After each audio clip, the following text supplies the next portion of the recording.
Well, good evening, boys and girls. Thank you for joining us for another Kids Bible Club devotion. Tonight, we're going to do something a little bit different. And so, rather than continuing with a series with our discipling curriculum, so if you remember, we just finished up our series last week about how to be a good friend. This week, we're just going to share, or I'm just going to share a devotion with you from Genesis chapter 12. Now, Genesis chapter 12, as it turns out, is one of the most important passages in all of the Bible. You would say, why? Why would a passage in Genesis be the most important passage in all of the Bible? Well, Genesis chapter 12 is very important because this is the passage where we are introduced to Abraham, or in this story, his name is still Abram. And Genesis chapter 12 records for us the description of God's covenant with Abraham, what God promises that he will do for Abraham and his descendants. And the promises and the truths that we learn about God in Genesis chapter 12 shape everything that we believe about God and his redemption for us for all of the centuries up until now. And so knowing Genesis 12 and what is taught in there is really important. So as we think about that, I have a question for you that I want you to think about, okay? If I told you that I wanted to take you to a restaurant, okay, wanted to take you out to eat, let's say for lunch tomorrow, okay, so I want to take you out for lunch tomorrow, and I didn't tell you what restaurant we were going to, how many of you would go with me to lunch? Think about that for a second, okay? Going out to lunch, but not knowing what restaurant you would go to. How many of you would trust that? Well, there's a couple of things you'd have to consider, right? So maybe I would take you to something that you really didn't like, right? Maybe I would take you for sushi.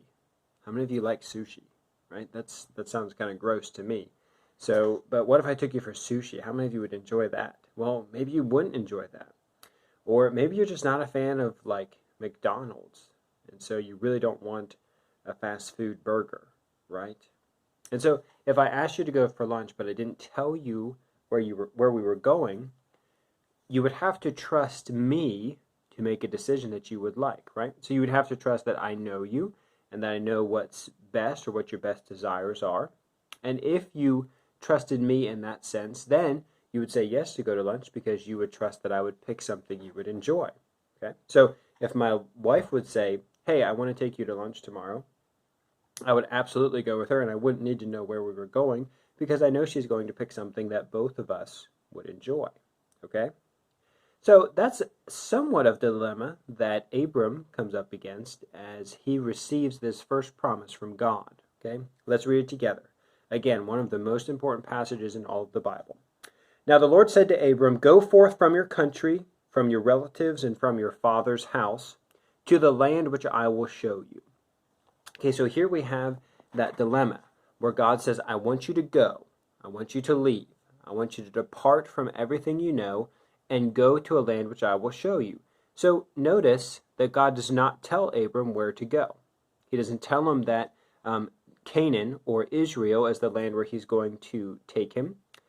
He doesn't tell him what type of country it is or anything. All he says is, come and I will show you. And so this decision that Abraham follows is the reason why Abraham is such a hero of our faith. Because Abraham trusts God's character and he trusts God's word. And he says, if God has told me to do this thing, I know that it's the best thing for me. And so I'm going to follow God and obey him even though I don't know where I'm going. Isn't that amazing? That's an incredible picture of faith as we think about Abraham there.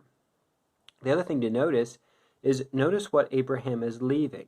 Okay, so God has called him to a sort of mysterious place. The only thing he knows is that God is going to show him where to go. And he's leaving everything he knows, everything that is safe and comfortable for him. Your country, your relatives, and your father's household. Okay, Abraham is leaving all three of those things. Everything that he knows and would have provided security for him, he's leaving so that he can obey God. And if we can just make an application for a moment about that, that's really what God calls you and I to do. That we are called to leave the things we know, the things that are familiar, in order to obey God. Our lives in obedience to Jesus look like complete and total surrender. And so at times, obeying God is going to feel, it's going to feel unsure. It's going to feel unsafe. It's going to feel not as comfortable as staying in the life that we know. But God calls us to leave the familiar, to leave the comfortable, and to follow Him. Okay? Even if we can't see the end game, even if we don't know exactly where this is ending up, God asks us to follow Him. Okay? So that's the first thing we notice about Abraham. Now we get to the part where God makes His promise. And I will bless you, I will make a great nation out of you, and I will make your name great, so that you will be a blessing. And I will bless those who bless you, and curse those who curse you. And in you, all the families of earth will be blessed. And so God promises Abraham three things. Okay? And these three things are known as the Abrahamic covenant. A very important thing to remember as we study the Bible. He promises them a land, a people, and to be a worldwide blessing. Okay? Now I want to talk about that blessing for a moment. So all the way back here in Genesis chapter 12, we have a prophecy or a vision of the Messiah. Okay? The fulfillment of this worldwide blessing is Jesus Christ coming as the Messiah. He is the blessing that extends to the entire world through the family of Abraham. Okay? And so all the way back here in Genesis chapter 12, God is already prophesying and projecting the work of redemption that He's going to do through Jesus. Isn't that an amazing thing? The other thing to notice is that even here in Genesis chapter 12, God's heart is for the nations. All the families of earth will be blessed. It's not just for the nation of Israel. It's not just for America. It's not just for Asia. It is for everybody on earth to be blessed through Abraham's family. And so we get the foundation even for missions and the work that missionaries do here in Genesis chapter 12. So as we think about that promise, a land, a people, and a worldwide blessing, that shapes the entire story of redemption through the Bible. We see the nation of Israel getting a land, growing as a nation, anticipating that blessing, and the various things coming into play as God reveals and works those things out. But those three things are what shape the anticipation for the Messiah and the work that God does in the nation of Israel.